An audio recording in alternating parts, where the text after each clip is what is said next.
lahat ng mga nagpapahayag ng kanilang pananaw, lalo pat kung ito ay hindi pabor sa panlasa o kagustuhan ng nasa administrasyon. Maraming nagbubuwis ng kanilang kalayaan, ng kanilang buhay, ng kanilang kaligtasan, ng kanilang comfort. Pero hindi ho natin kasi pwedeng isuko at basta na lang ihandog sa mga ayaw ng umalis sa kapangyarihan at ibigay yung kanilang luho at kapritsyo. Hindi natin dapat isuko. Imagine ninyo, tag-ulan na naman ngayon. At pasukan na ng mga nasa public schools. In a few weeks, magsisimula na rin yung nasa private schools. Imagine ninyo, pag nag-ulan na naman na nag-ulan, babahain na naman tayo. Same problem that we have encountered in the many years. Not just during the present Marcos Jr. administration, but made worse by the corruption, yung talagang napakalaki, mind-boggling amount ng kurakot at korupsyon na talamak, laganap, harapan na nagaganap sa ilalim ng kasalukuyang Marcos Jr. administration. Babahain na naman tayo. Imbis na tugunan yung problema, yan yung target, yan yung layunin, yan yung adhikain sana nung naunsyami na naman na Blue Ribbon Committee hearing. Nakita naman natin nung simula pa lamang tinanggal yung kauna-unahang chairman ng Blue Ribbon Committee of the 20th Congress diyan sa Senado, pinalitan. Anong nais gawin upang hindi na umusad yung pagdinig diyan sa Blue Ribbon, kung uusad man yung mga piling resource person lamang ang ipatatawag. Yung mga piling personalidad lamang ang ididiin. Yung mga piling personalidad lamang ang makakasuhan at kakasuhan at ikukulong. Dahil nga ang pinipilit na kaso, syempre yung plunder. Yung hindi man mapatunayan yan, yung malversation, pero yung malversation pagka malaking amount, ganun din naman yan, non-bailable. But for theatrics, for optics, maganda kasi na si senador ganito o si congressman ganito o si engineer ganito ay kinasuhan ng pamahalaan ng plunder. It gives away the impression na seryoso sa paglaban sa korupsyon. Alam naman natin, nabiso natin pare-pareho na hindi seryoso sapagkat ang daming iniiwasan. Magsosona na naman ngayon. Luto na sa aking pantaha ang magiging messaging ng darating na SONA na mula doon sa mahiya naman kayo na dapat ay mahiya naman tayo. Dapat yun ang pahayag nun So mula noong huling SONA at ngayong paparating na SONA, may sasabihin nila meron ng mga big fish, yung mga dabyena, yung mga dabyana, yung mga balyena, yung mga dambuhala, yung mga pating na nakulong. At yan naman ang sinasabi nila noon Pero alam naman natin, hindi katanggap-tanggap sa mamamayang Pilipino yan. Dahil yung mga taong dapat managot at makulong, nandyan nakalaya pa rin. So ang impression na nabubuo ngayon, meron na ba tayong weaponized Senate? Dahil ang kasunod nito, kung matatandaan ninyo, yung lagi kong sinasabi sa inyo, yung nagaganap ngayon na impeachment trial proceedings laban kay Vice President Inday Sara Duterte. Marami ang nagtatanong, ano raw yung naganap sa pre-trial? Katulad po ninyo, meron lamang tayong mga surmises o assumption na hindi pa naman natin pwedeng sabihin yun na ang naganap ng pre-trial. Both sides, yung prosecution side at saka yung defense lawyers ay ayaw, tikom ang bibig. Ayaw nilang magbigay ng pahayag kung ano yung naganap, ano ba yung nangyari during the pre-trial na naganap sa Senado. General lang po ito. Yung pre-trial po, ibahagi po ito sa Rules of Procedure on Impeachment Trials. Hinango po ito sa Rules of Procedure ng criminal at civil prosecution. At litigation. So yan po yung naganap sa Senado. Ano ba ang nagaganap pagka mayroong pre-trial? Para lang po sa kaalaman ng lahat. Si Benito Jr. Manzon, marami ring salamat sa iyo. Ano ba ang nagaganap pag may pre-trial? Yung pre-trial po, meron tayong unang tinatawag dyan, yung stipulation of facts, yung pagkakasundo ng prosecution at ng defense na, ito, pagkasunduan na natin ito, hindi na ito kinakailangang patunayan pa o i-take up pa during the impeachment trial dahil yan alam naman na ng lahat yan alam naman natin na establish yan and so on and so forth. Yun po yung una, yung stipulation of facts kung magkakasundo para hindi na ang purpose po ng pre-trial ay makatipid sa oras at panahon na gugugulin yung impeachment court sa pagdinig nitong lagi kong sinasabing huwad na impeachment case laban kay Vice President Inday Sara Duterte.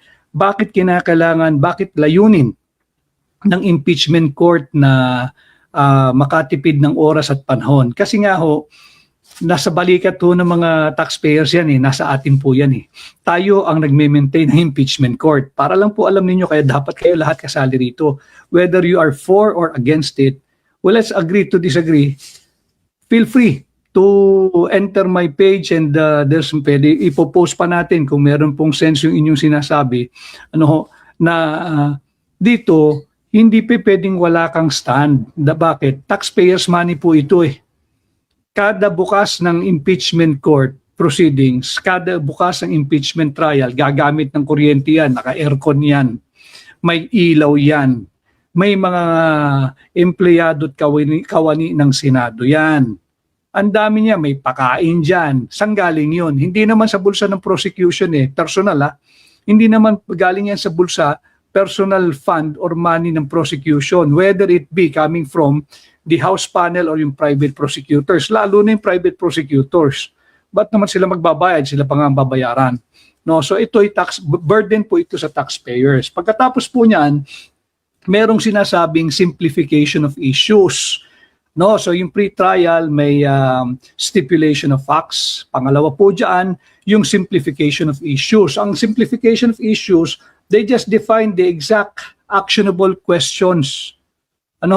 Yung mga pwedeng aksyonan ng Senado, pagkakasunduan na nila para desisyonan na ng mga senator judges. Remember, hindi po ito mambabatas Yung impeachment court, hindi nila trabaho ang magsagawa ng batas. Sila ay mga hukom diyan sa impeachment court. And of course, alam ito ng mga abogado, pati ng mga law students, marami rin naman tayo na nakasubaybay na mga law students dito, andyan din yung marking of evidence, yung pagmamarka ng mga ebidensyang ipapakita ng magkabilang panig. Ng prosecution, syempre merong depensa rin papakita upang labanan yung weight of evidence or sufficiency of evidence na ipapakita naman ng prosecution. Si Tess Caballero, maraming salamat sa iyo. Tess Caballero, maraming salamat. At syempre, nandiyan yung witness identification. Yan ang maganda, yung witness identification. Base sa mga ilang naging pahayag at nailathala rin ito sa ilang social media pages pati sa mga ibang podcast yung identification of witnesses, naglalabasan yung pangalan ni dating Executive Secretary Lucas Bersamin, pinatatawag na bilang testigo nino ng prosecution ba o ng defense. Either way, maganda yun. Kung sino man ang magpipresenta sa kanya, whether prosecution or defense, it's high time to present him. Ang tagal na sinasabi yan Ayaw humarap dahil nga raw nag-aantay ng proper forum. The impeachment trial is the best forum na maipatawag ang mga personalidad na ito. Lumabas din yung pangalan ni Mina Pangandaman. Matagal nang hinahanap sa lahat ng Blue Ribbon ng mamamayang Pilipino. Hanggang ngayon, siya yung may pangangalaga ng budget o pera nating mga Pilipino. Bilang DBM Secretary, wala pa ring kaso ni hindi man iniimbestigahan. Maraming salamat sa ating mga kaibigan. Kay Hakbang ng Maisog, hindi mo pera yan, South Korea. Mabuhay kayo at maraming salamat sa palagi ang pagsubaybay yung ating Hakbang ng Maisog, South Korea. Ang si Troy Rodriguez, aking primo, ang ginina kita pag magkaapelido tayo. No, maraming salamat sa iyo, Troy Rodriguez, si Yeyen Lee. Good morning din sa iyo. At may kausap itong si Syke Pakingan.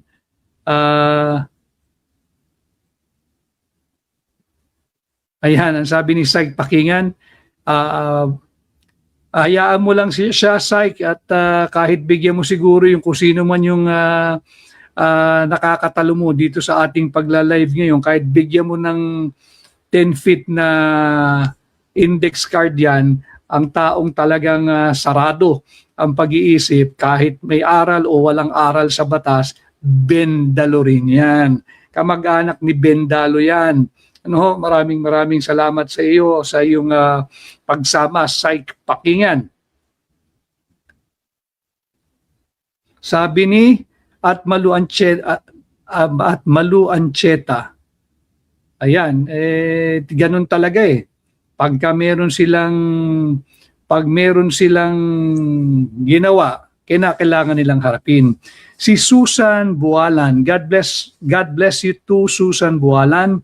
May tamang panahon. Alam ninyo, Susan at mga kababayan, yung pagkapanalo, alam ko naman na tayo ay nagtagumpay dahil sa tulong ninyo. Malinaw sa akin yan. Subalit, tama ka, kung ano ang ilalaan nung kinikilala kong dakilang may kapal, aking tinatanggap lagi yan. Sapagkat ganun ang buhay natin eh. Hindi ka pa pinapanganak, ultimo yung hibla ng iyong buhok, yung hibla ng iyong balat, yung iyong mga kasukasuhan, alam na yan eh, nakaplano na yan. So hindi na natin pwedeng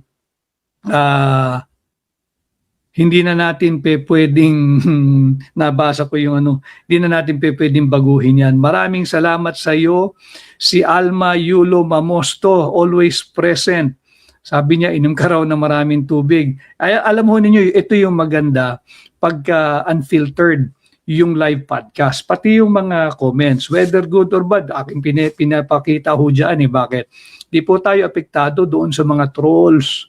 Diba? Kaya nga tayo binigyan ng aral, kaya nga tayo binigyan ng talino, kaya tayo binigyan ng tamang pag-iisip para hindi patulan yung trolls, kundi lalo pang magpursige at magpunyagi sa ating live podcast na ang layunin ay maiangat ang antas ng pampublikong diskurso. Kaya yung mga comment na negatibo, hayaan mo lang, Alma, ganyan talaga at loaded yung mga yan, paldurin yan, kagaya ng mga amo nila na paldong-paldo dahil sa mali-malitang pera.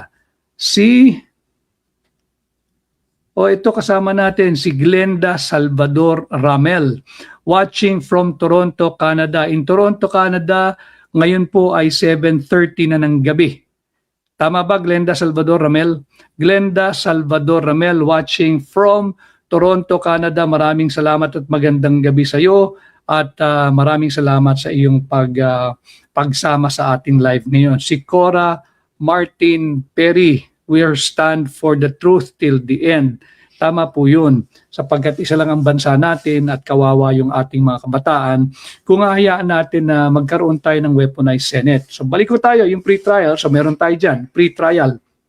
Bahagi ito ng nagaganap na impeachment trial proceedings sa huwad na impeachment case laban kay VP Inday Sara. Ano raw ba yung naganap? Hindi natin pare-pareho matiyak kung ano yung napag-usapan, ano yung naganap, sino-sino yung mga testigong ipatatawag o ipipresenta ng prosecution at ng depensa. Subalit ito po ay yung general overview kung ano yung nagaganap during the pre-trial.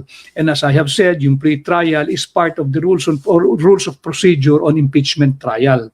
Nandyan yung stipulation of facts, magkasundo na tayo, ito huwag na nating pagtalunan, establish na yan para makatipid ng oras. Nandyan din yung simplification of issues. Nagkakasundo, pilit pagkakasunduin yung partido, na magkasundo na tayo na hindi na kinakailangang ipakita pa yung mga ibang bagay at magkasundo tayo sa mga definitive, actionable questions or questionable matters that must be decided early on by the senator judges prior to going to the trial proper. Nandyan yung marking of evidence, nandyan yung witness identification, doon tayo nahinto. Yung witness identification, malalaking pangalan ng binanggit. Si dating E.S. Lucas Bersamin, si Amina Pangandaman, sino pa ba? Yung mga kinatawan ng Anti-Money Laundering Council, weaponized na rin yan eh. Yung abogadong violate lahat, yung bank secrecy, absolute po yun eh. Alam niya yun, nakalimutan ko din pangalan ng executive director, yung batang abogado, mas bata ho kaysa sa atin. Kaya nayurakan yung mga ating saligang batas, pati yung mga batas na umiiral eh. Absolutely confidential po yung mga account, bank details, bank transaction, pero binulatlat voluntarily ng Anti-Money Laundering Council. Ipatatawag din daw yan. Patatawag din yung Commission on Audit. Maganda rin yan para malaman ano ba talaga yung kanilang naging findings doon sa Notice of Disallowance. Ito ba'y cured? Ito ba'y natugunan? Nakumpleto ba yung documentation? Naayos ba? Na-supply ba? Yung kulang na documentation, bakit ito na-flag? At bakit nabigyan ng Notice of Disallowance? At satisfied ba sila doon sa compliance ng OVP, doon sa mga kini-questioning dokumento? Hindi naman ho kasi pagka nabigyan ka ng Notice of Disallowance ay questionable yung documents. Hindi po yun. Pag ikay nabigyan ng Notice of Disallowance, hindi po ibig sabihin meron kang dinispal kong pondo. Titin ko ha, ang ibig sabihin lang yan, kulang ka sa documentation. May hinahanap lang silang documentation to justify yung paggamit ng pondo. Ngayon, kung yun ay natugunan na ibigay na ipresenta, tapos na po yung Notice of Disallowance, wala pong issue doon. And finally, yung BIR, yung NBI, ipatatawag din, pati yung ombudsman, si Boying Remulla, ay ipatatawag din. Tingnan natin kung magaganap ito during the trial proper. Kaya nga, yung nabubuong konsepto sa isipan ng higit na maraming Pilipino, do we now have a weaponized Senate with the ascension of Sherwin Gatchalian as the new Senate President? Ibig bang sabihin compromised na ang Senado? Kung talaga bang ipatatawag, nagkasundo ba ang mga prosecution at depensa kung ipatatawag si former E.S. Lucas Bersamin? Pero ang layunin nga natin, bantayan natin. Malinaw kasi yung baseline na 24, ulitin ko yan ang binabantayan natin. Kaya ang ating pamagat ngayon, a weaponized Senate, yan kasi yung nabubuong perception. Meron ba tayo na weaponized Senate ngayon? Apple lang, maraming salamat Apple lang, new follower here in FB and subscriber in YouTube from New Jersey. Thank you very much Apple lang, maraming salamat. So ang inaantabayan na natin, sana mali yung nabubuong higit na maraming Pilipino na ang perception or ang kanilang impression or how they view the present Senate now as weaponized, compromised, rubber stamp ng Malacanang. Tingnan natin kung ano ang gagawin nilang treatment. Unang-una, sinunod naman nila yung threshold pagdating sa pagboboto o pagtatalaga ng bagong Senate President. Malinaw kasi yan sa ating saligang batas, di ba? All senators. Ibig sabihin, 24 ang bibilangin mo at ang kalahati niyan ay 12 para ka maging mayorya at maging Senate President, dapat may 13 ka. Malinaw sa atin, then and now and tomorrow and in the many years from today, ang majority ng 24, hindi 12. Hindi 12. Kaya nga sabi ko, to be objective, from being senators fake win yung naging pro tempore, fake win ng Senate Blue Ribbon Chairmanship. Now, meron silang 13, wala tayong magagawa. Sila ay naging sure win na, senators sure win na. Wala tayong magagawa, may mayorya sila. So sinunod nila yung tamang bilang pagdating sa pagboto at pagtatalaga ng bagong Senate President. Meron ngayong dalawa pa. Tatlo kasi yan eh. Yung pagboboto yung pag-elect ng Senate President, yung magaganap na impeachment trial, yung botohan, whether to acquit or convict yung impeachable officer, in our case now, si Vice President Inday Sara Duterte, at pagdating po sa usaping charter change or CONAS. Malinaw po iyan. Malinaw yan sa ating, tanggalin nyo na yung 1935 ba? Meron kasi mga bendalo dyan, pinipilit na yung citation nila ay yung 1935 Constitution. Sus Mariosep, nakailang sali na po tayo ng saligang batas.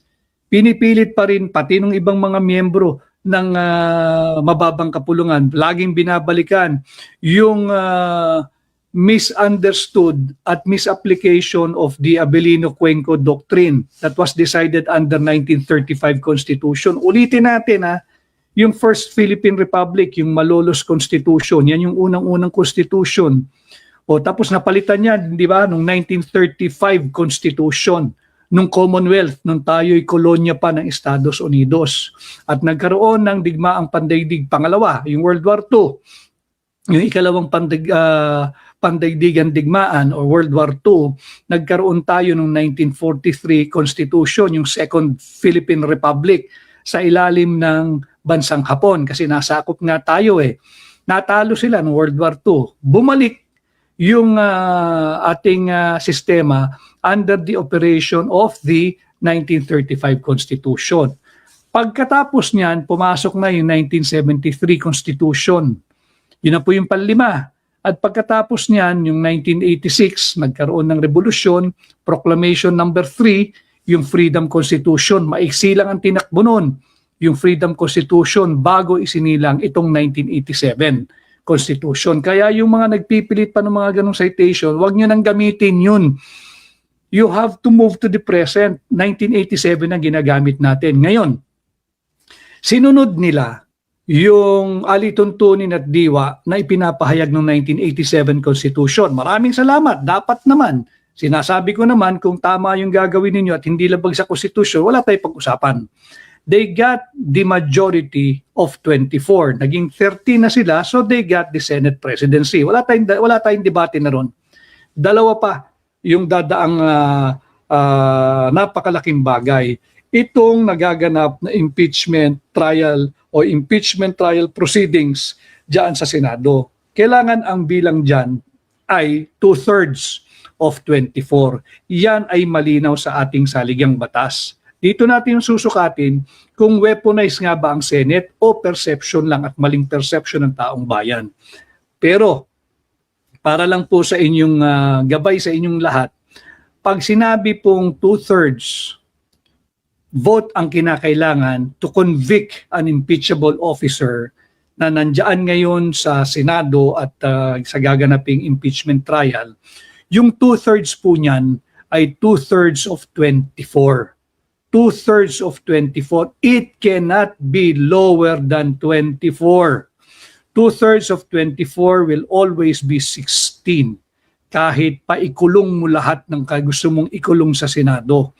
Pag nagbilang ka ng 24, 2/3 ng 24 ay 16. Kahit ikulong mo pa yung mga senador na nais mong ikulong. Tanong, pag ikay ba'y ikinulong dahil kinasuhan ka ng isang non-bailable offense, hindi ka na ba senador? Hindi, senador ka pa rin sapagkat meron kang presumption of innocence. Malinaw yan sa Article 3, Section 14 ng ating saligang batas. Malinaw yan, di ba? Meron kang presumption of innocence until proven otherwise. So, yung mga nakulong o makukulong, nauna na dyan, sinakripisyo. Nung sabi nga sa inyo, Patriot 13 ba talaga? Nagbaliktaran na yung dalawa, isinakripisyo yung tunay na nanindigan, si Senador Jinggoy Estrada. Pwede niyang pinili sana yung mas magaang na buhay, yung mas convenient sa kanya at kanyang pamilya at mga mahal sa buhay. Babaliktad ka lang naman, sasama ka doon sa mayorya, hindi ka na makakasuhan. Hindi ginawa ni Senador Jinggoy Estrada yan. Hindi dahil para kay Inday Sara Duterte, kung hindi para sa bansang Pilipinas at para sa Pilipino. Nakita niya na sinasalaula na at nasalaula na yung ating saligang batas. Wala nang rule of law. Kaya umasa siya na yung kasama niya doon sa original 13, they have to abide by what the Constitution provides when it comes to counting properly. Pagdating sa pagtatalaga ng bagong Senate President, majority of 24. Majority of 24 is 12 plus 1, 13. Nakuha nila, wala tayong pagtatalunan dyan. Di sila ang mayorya. Meron pang dalawang susukatin. Yung pagbibilang ng tama, yung pagdating sa impeachment, 2/3 yan, yung impeachment ni VP. 2/3 of 24. 2/3 of 24. Immutable yung 24 pagdating sa pagbibilang sa impeachment. For them to get a conviction, kinakailangan 2/3 of 24. It cannot be 2/3 of 23, 2/3 of 22, 2/3 of 21, or 2/3 of 20. No. It is moving the goalposts. Bawal yan. 2/3 of 24, 16 ang kinakailangan. At dito sa mukhang luto na ang SONA, at baka dyan ipahayag na magkakaroon ng charter change gamit ang CONAS, yung Constituent Assembly. Pag tayo ay mauuwi sa CONAS, gabay ko lamang sa inyo para hindi kayo mabudol, hindi kayo mag-gaslight. Kinakailangan dyan 3/4 na boto ng Senado. Pag sinabi mong 3/4, 3/4 ng 24 pa rin. Hindi mo pwedeng ibaba pagbibilang ng 3/4 ng 24. Hindi pwedeng 3/4 ng 22, 3/4 ng 20. Dapat yan ay 3/4 ng 24 o 18. Kinakailangan ang pagsang-ayon ng 18 senador para magkaroon ng CONAS. Pagka hindi nakuha yung 18 senador na pabor dyan sa CONAS na mainit na pinag-uusapan, hindi maaring matuloy yan. Tanong, paano ba ang botohan? Voting jointly, ang mababang kapulungan at ang Senado, o voting separately? Voting separately. Hiwalay ang botohan ng mababang kapulungan, hiwalay ang botohan ng Senado. At pagdating sa Senado, para mabigyan daan ang CONAS, tatandaan ninyo mga kababayan na 3/4 ng 24, kinakailangan 18 senador. Kahit may makulong pa, hindi nangangahulugan na hindi nakasali yung nakulong o makukulong pang mga senador. Bakit? Sapagkat 3 bagay lang ang kinikilala para magkaroon ng pagkakaroon ng vacancy or bakante sa Senado. Yan ay pagka mayroong namatay, wala namang namamatay, pag mayroong nag-resign, wala namang magre-resign, at pagka mayroong na-expel. Ngayon, baka tatrabahuhin nilang magkaroon ng expulsion. Mahaba pa rin yun. 3/4 pa rin, I think, ang botong kinakailangan doon, 18. Hanggat walang namamatay sa mga kasalukuyang senador, hanggat walang nagre-resign, hanggat walang na-expel. Senado ito hindi mababang kapulungan. Ang bilang sa impeachment, tatandaan ninyo, 2/3 of 24, kinakailangan 16 votes to convict Vice President Inday Sara Duterte. Pag walang 16, acquitted siya. Yung hindi magpapakita sa araw ng botohan, bibilangin yun as a no vote. Yung mag-abstain, no vote. Kinakailangan positibong 16 yes para makonvict si Inday Sara Duterte. Kung pag-uusapan naman ang charter change through CONAS, gabay lamang sa inyong lahat para hindi kayo mabudol at hindi kayo malinlang. 3/4 na boto ang kinakailangan, 3/4 ng Senado. Ilan ba ang Senado? 24. 3/4 of 24 is 18. Gabay lamang ito sa inyong lahat para bago dumating yung mga araw na yan ay alam na ninyo, guided na kayo. Masusukat natin kung weaponized nga ba talaga ang Senado o ito lang yung perception na nabubuo dahil nga sa nangyaring pambabraso nitong mga nakaraang araw. And we are not passing any judgment yet, pero tingnan natin ang kanilang body language. Kung ipipilit nila na yung 2/3 is lower than 24, lokohan na yan. Lokohan na yan. Nasa sa inyo na kung papayag kayo. Nasa sa inyo na sambayan ng Pilipino dito sa Pilipinas, Luzon, Visayas at Mindanao